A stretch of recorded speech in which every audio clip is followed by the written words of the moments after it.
ये है पिपरा थाना। पिपरा थाना 14 साल का मात्र बच्चा था। फादर बाहर मजदूरी करके बच्चों को पढ़ाता था और गले दाब के मार दिया उस बच्चे का। कोई दोष नहीं, कुछ भी नहीं, पूरा परिवार बिल्कुल बिखर गया। जी, इसको देख लिया जरा सा पर्सनली, हम व्हाट्सएप भी भेज देते हैं उस बच्चे का।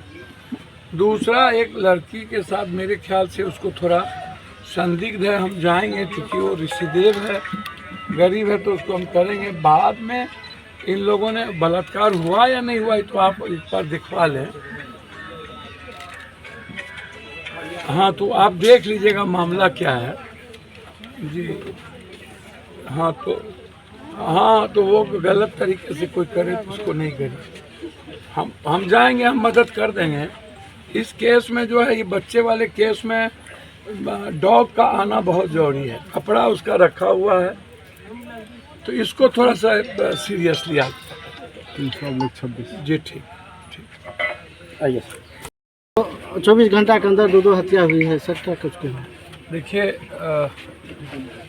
हम जब भी कहीं जाते हैं तो लगता है कि शरीर मेरा खून से लथपथ है। हम तो कल भी जब चले गवर्नर हाउस के यहाँ से निकले, तो परसों रात में गोलू यादव की हत्या, फिर धरना, फिर हत्या, फिर वहाँ से निकलो फतुहा हो तो हत्या, खगड़िया हो तो हत्या। मतलब मुझे समझ में नहीं आता है ये जो हत्या का सिलसिला है और बलात्कार का जो सामूहिक सिलसिला है बच्चों के साथ, ये अजीब जुल्म है। बाद में उसको डाइवर्ट कर दिया जाता है, प्रेशर देके कभी कुछ बना दिया जाता है, कभी प्रेम, कभी कुछ। प्रेम का मतलब क्या है? हत्या कर दो, या किसी ने हत्या किया, हत्या तो हत्या है ना, उसको आप कैसे झुठला सकते हैं? आप जरा हमको बताइए। अब ये जो घटना घटी है अभी, 13 साल के बच्चे,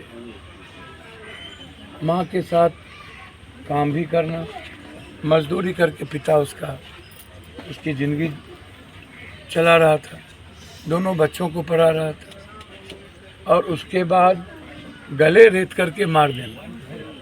फिर दूसरी घटना भी इस 24 घंटे के अंदर, और ठीक 2-3-4 किलोमीटर के रेडियस में, और उस पर एक्शन नहीं लेना।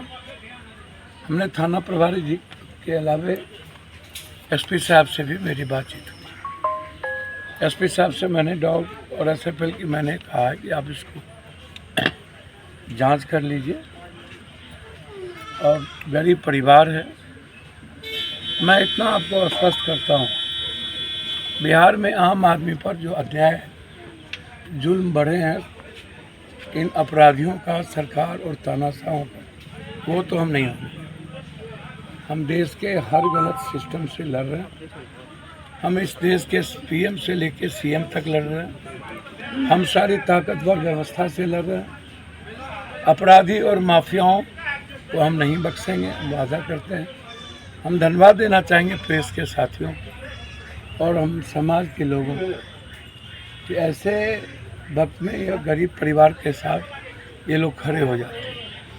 इसलिए एसपी साहब ने कहा कि हम न्याय करेंगे।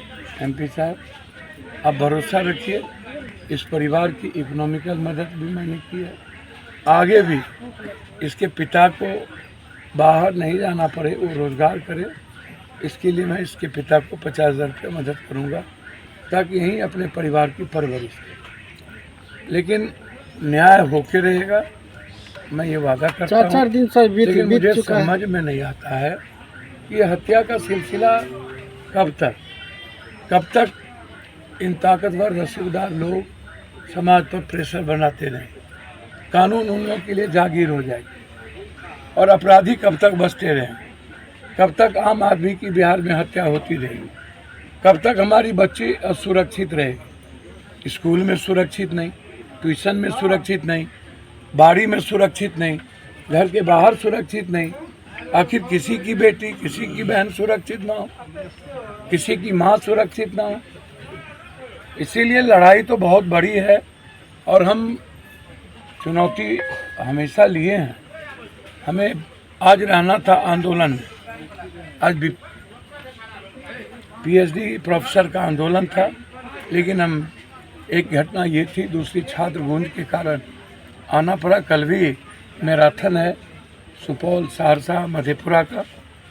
आप भरोसा रखिए, इस काले सिस्टम को हम मिटा के ही चैन से रहेंगे, उसमें बहस नहीं।